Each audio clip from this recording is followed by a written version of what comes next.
From Hollywood, welcome to Starlight Mystery Theater and another episode in the series, Matthew Slade, Private Investigator. We invite you to take your seat as Matthew Slade unfolds a sweet scent of mystery.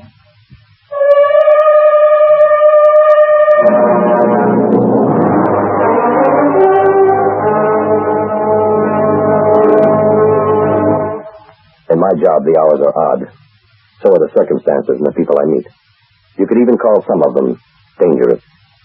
My calling card reads, Matthew Slade, Private Investigator.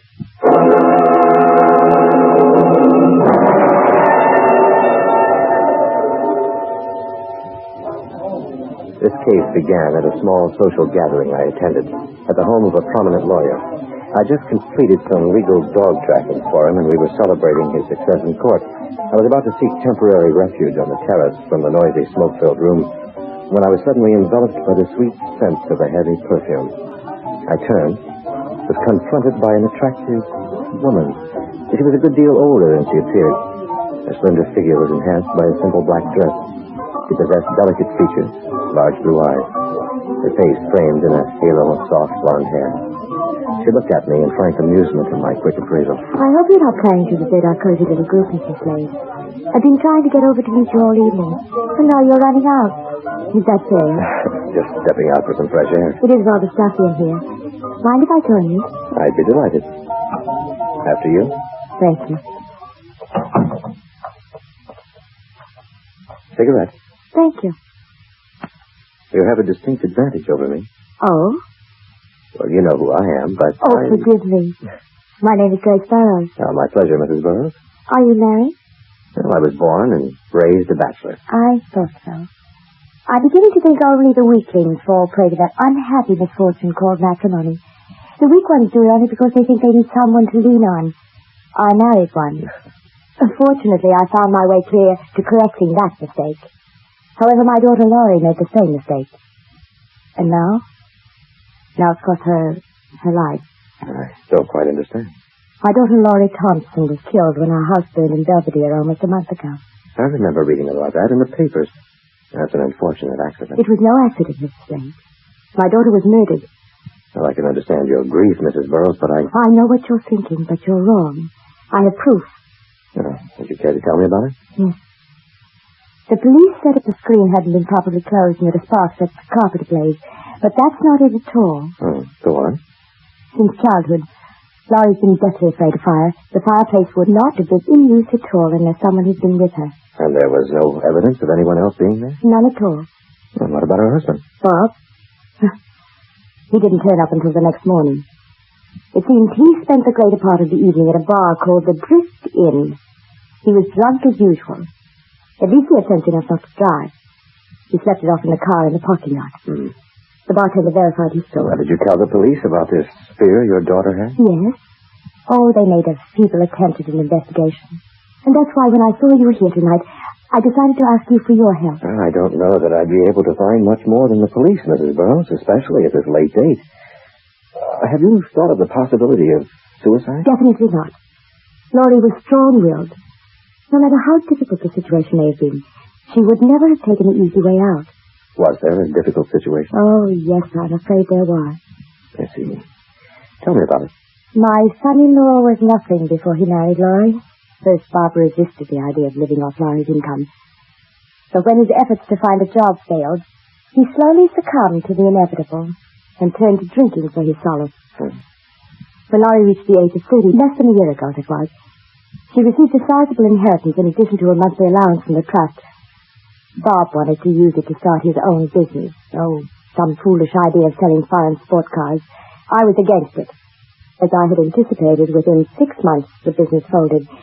He wanted more money to try again, but Laurie wouldn't give it to him. He even threatened to leave her because of it. That was 2 months ago. He's been drunk ever since. Where is he living now? Oh, in some rented apartment at the Shoreline Motel, I think it's called, on Highway 101. I understand he spends most of his time at the Drift Inn bar. Could anyone else have paid Laurie a visit that evening? My daughter was not in the habit of keeping company with other men. I understand some women still consider other women as friends. I'm very sorry. It's just that...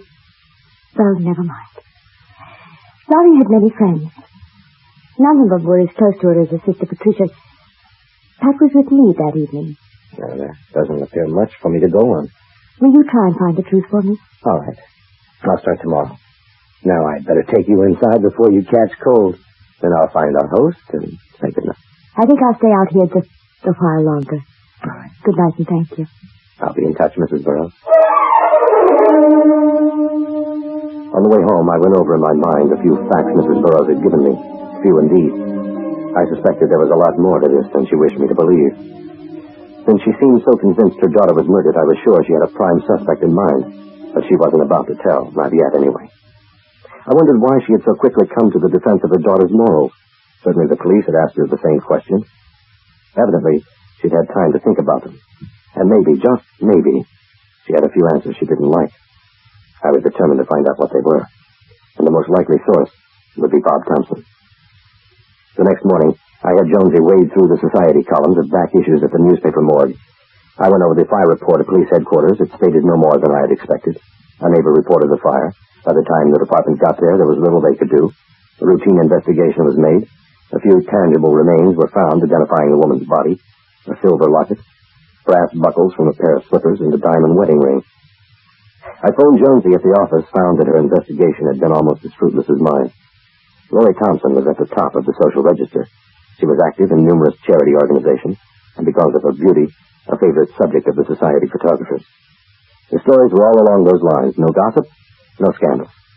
She was typically top drawer. I drove out to the Shoreline Motel. Thompson wasn't there. Hadn't been since the previous night. My next stop, the Drift Inn. I entered the dimly lit barroom. There were several customers, but I was able to pick out Bob Thompson at first glance. He sat hulked over the bar. Bob Thompson? Who are you? Are you Bob Thompson? Last time I looked, yeah. Is there somewhere we can talk? Stay off the bad wall. Your wife? I haven't got a wife. This has been my wife. Keeps me happy, gives me courage, and it's always there when I need it. You may be right, but nonetheless, I want to talk about your wife, Lori, not about the whiskey. Who are you? Matthew Slade, private investigator. Private eye. I thought you people only existed in pulp books. Oh, no, some of us are for real. I want to make a few inquiries concerning your wife's accident. Oh, his accident? What for? She's dead. She's gone. How what difference does it make now? Well, the difference between an accident, suicide, or murder. What are you talking about? Oh, now I get it. Grace, you've been talking to her mother. I suppose she told you I killed Lori. No, she didn't. She will. She told me right to my face. You killed her. She said, I'll make you pay. I expect she figured out a way to blame you, Will. I mean, it doesn't matter. Lori's gone. There's nothing left for me anyway. Yeah, well, all I want to know is where you were the night of Lori's death. I was here. I'm always here. Once in her life she needed me and I wasn't there to help. But I loved her, Slade. Can you believe that? She was perfect. No matter how rotten I got, she continued to love me. And maybe she just got mad at me once or blown up at me. I might have had the guts to get out and do something about it, make something of myself. And, she never cheated on me. She wouldn't even let me, so it was a good excuse for that. You started a business a couple months ago, didn't you? Yeah, it was Lori's money. I couldn't even do that without it. I was doing pretty good, too. The night of the fire. I spent the day on the beach. I went home for dinner, and I came here. That's it. I always end up here. Did you have an argument? I never argued. Nothing to argue about. And she was too perfect. I was too weak. Was she expecting anyone that night? Not that I know of. She would have told me. Did she seem worried or preoccupied with anything? Lori never worried about anything. I don't know what you're getting at, Slade. Maybe you'd better explain it. Well, I'm not quite sure myself. When you left her that night, did Lori have a fire going? I don't remember, but I doubt it. She didn't like to have a fire unless I was there to attend to it. Slade? Yes? No matter what Grace has up her sleeve, you can't accuse me of killing Lori. You see, I got the best alibi in the world. Oh, yeah? What's that? I'm too much of a coward. At least I'd learned something this morning. Grace Burroughs did have a suspect in mind. I was convinced she was wrong. Thompson was no murderer. I got back to the office in time for lunch and found Jonesy amidst a stack of old newspaper clippings. She was munching on a hamburger. Well, homeward comes my dashing hero. What's this? Food for the soul as well as the body? Hey, funny. You just don't realize how hard I work around here. Well, tell me, have you found anything tarnishing on our golden girl? Well, there is something that struck me as rather odd. Oh, what's that, pray tell? Well, if you were a society belle like Lorraine Thompson and you went to lots of balls and gala affairs, would you like having your little sister tagging along all the time? And if you were the little sister, wouldn't you feel like a fifth wheel? Well, yes, I suppose so. Now, what are you getting at? If you were that little sister, wouldn't you try to get your own dates and make it a foursome? All right. I'll play your little game. Now, what's the next clue? It's just that in all these reports and pictures, Mr. and Mrs. Thompson are accompanied by Lorraine's younger sister, Patricia. Matt, it's odd that a girl like Patricia Burroughs doesn't have at least one young man interested in her.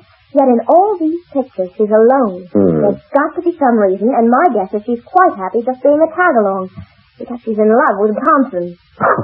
Jonesy. But look, Matt, just look. In every one of these pictures, Patricia is looking at Bob like a lovesick cat. Oh, now, come on, sweetheart. You're an incurable romantic. No, just a lot wiser about the ways of women than you seem to be. And I'd be willing to bet 1 week's pay that I'm right. All right, Jonesy. I promise to keep that in mind when I talk to her. Where are you going? Well, to see Patricia Burroughs.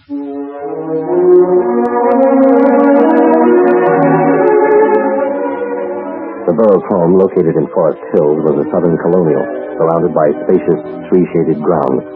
I was greeted at the door by a uniformed butler and shown to a richly furnished library where I was told to await Mrs. Burroughs. A few moments later, she appeared, preceded by that familiar heavy wave of perfume. Have you brought news? Not exactly, but I would like to talk with your daughter. Mrs. Slade. Yes? Maybe I'm just getting cold feet, but everyone seems to think I'm making a big thing of this, possibly to the point of making a complete fool of myself. Just who is everyone? Well, William, for one. He seems to think that... William? Excuse me, who's William? William Jennings. He's been a family friend for years. I value his advice. He advises that you discontinue the investigation? Yes. He feels that even if Laurie was murdered, there's nothing we can do about it now. The police are satisfied it was an accident, and there'd be such unfavorable publicity. Mrs. Burroughs, at the moment, I can't be positive that your daughter was murdered. I don't even have a good suspect. But I'm curious enough now to continue the investigation, to find out the truth. You were right, Mr. Slade. I too want to know the truth, no matter what you may find. Anything will be better than not knowing, never being sure. Well, I can assure you that everything will be done quietly. And now, if I may, talk with Patricia. Of course. I'll have Malcolm show you the way to the pool. Patricia Burroughs was sunning herself beside an Olympic-sized pool. My nostrils picked up the aroma of the same perfume worn by her mother. She looked about 21, 5'2", I guess about 98 pounds. And she was cute. Very cute. Miss Burroughs. Attached to you, Mr. Slade. I've been wondering when you'd get around to me. Please sit down. Had I known what I'd be getting around to, I would have made it sooner. Flattery will get you everywhere. Now, what are we going to talk about? Your sister. Tell me, was she unhappy with her marriage? Well, she and Bob could have had more of an exciting life if she just let herself go. But she felt Bob needed the quiet life. If you ask me, it was the other way around. Would you care to elaborate on that? Well, Laurie was afraid of life. She used Bob as an excuse to shy away from really digging in and enjoying it. Was she in love with him? In a way, I suppose. But it wasn't the kind he needed. She was more like a mother than a wife. As an outside observer, Mr. Slade, one often sees more than a participant. As an outside observer, I'd say you were in love with him. The more I got into this case, the less sense it made. I had long since discarded my first thoughts that Lorraine Thompson committed suicide. She was too sensible and well-adjusted for that. Maybe it was an accident. Maybe I was on a wild goose chase. Nevertheless, with her fetish about fire, someone must have been with her that night. But who? And if so, why didn't that someone try to help her? Or come forward with an explanation? I was right back where I started. The suspects were fading in and out like a fast-action B-movie. I was convinced that Bob Thompson was innocent. Patricia was admittedly in love with her sister's husband, but I doubted that she'd killed because of it. Then there was William Jennings. If he was in love with Laurie, then where was his motive for murder? Had she been seeing him on the sly? The possibilities were endless. But it all added up to a big fat zero. After a sleepless night of wrestling with my theories, I showered, dressed, and headed for the office.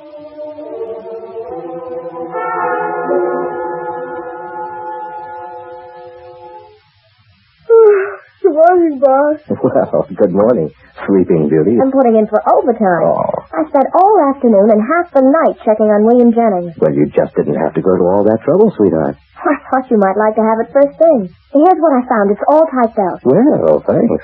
Oh, and one other thing, Matt. Oh, yeah? I called Mr. Jennings' office this morning. His secretary said he was leaving for Los Angeles today. On his honeymoon. Get me a seat on that noon plane to L.A., sweetheart. Haven't you heard? 3 o'clock. No, it can't be helped. I've got some questions that won't wait for answers, and you can drive me to the airport. I'll even buy you lunch before I leave. A real honest-to-goodness lunch? How's about something like, a filet? You just bought yourself a chauffeur, mister.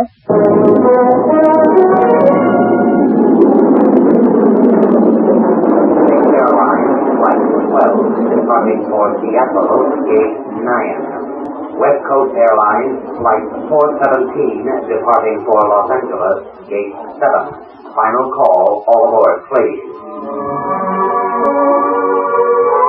A quick check with the airline gave me Jennings' hotel, the Sunset Palms, a typical Hollywood facade surrounded by a few palm trees and concrete landscaping. I entered the glass-enclosed lobby, went to the desk, slipped a blank sheet of paper into an envelope, addressed it to Jennings, and watched the clerk place it in box 303.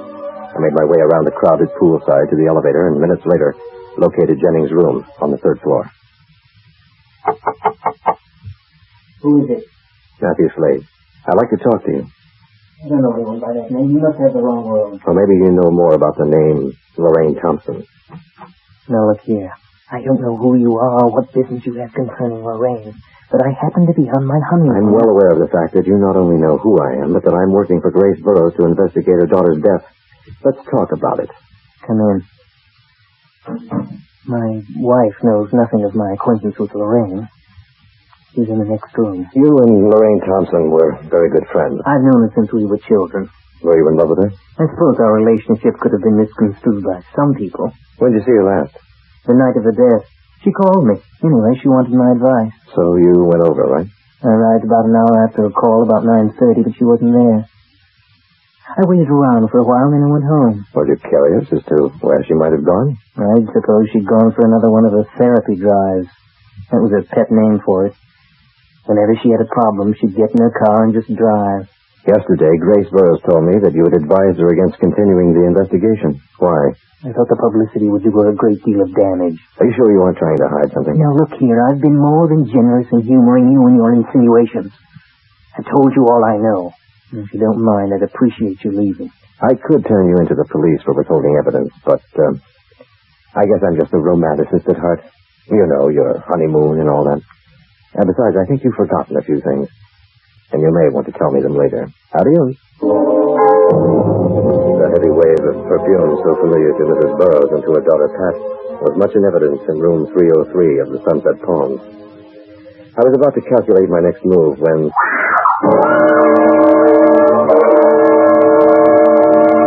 Within seconds, I ran down the corridor and forced my way into the room. Jennings had his back to me, clutching the woman by the throat. Her arms were around his neck in a grotesque embrace, hands grasping wildly, vainly searching for some vital target. I spun him around, and I hit him with a well-placed right hook. He went down and out. Lorraine Thompson stood holding onto a nearby chair for support. Her dark, silky hair hung tousled about her shoulders, her eyes desperately fighting to comprehend the past few moments. I called the police. Oh, Mr. Gray, he tried to kill. It was horrible. It's over now. Now sit down over here. There. Now, you feel up to telling me about it? Well, Bill and I have been seeing each other for some time. I finally realized that I didn't love my husband. I pitied him. Tried to mother him. I could see it was only making him weaker, more dependent, but I couldn't just leave him. The night of the fire, Bob and I had an argument. He wanted more money for his business. I was so confused, I called Bill for his advice. Then I decided to make the decision on my own. I went for one of my therapy drives. The rest of the story is like a horrible dream. Go on. I wasn't paying attention to the road. I'd driven it 1,000 times. Suddenly there was a woman crossing the road. I was going too fast. I couldn't stop. I tried to swerve. The woman just stood there. The car went out of control, and I hit her. When I finally managed to stop the car, I went back. She seemed to be alive, so I put her in the back seat of the car and drove home where Bill was waiting for me. He helped me get the woman into the house, and I was about to call the doctor when Bill said she was dead. I panicked. He said it was our chance to get away together and for me to get out of the murder charge.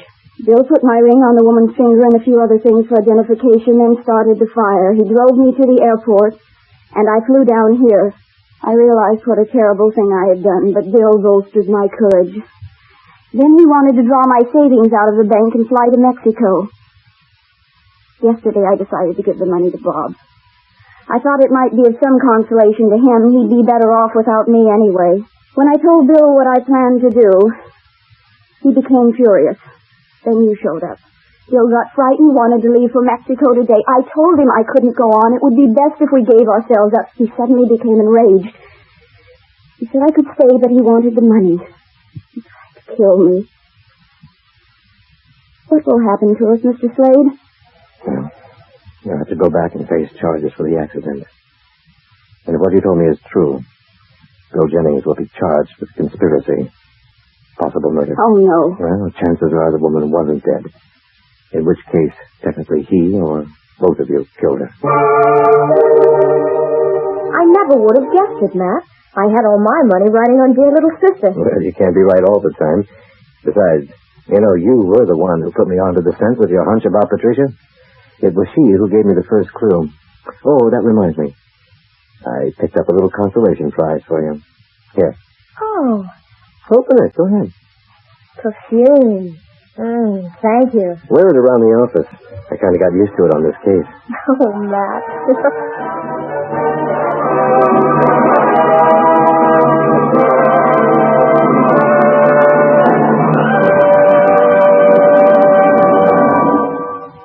This is the United States Armed Forces Radio and Television Service.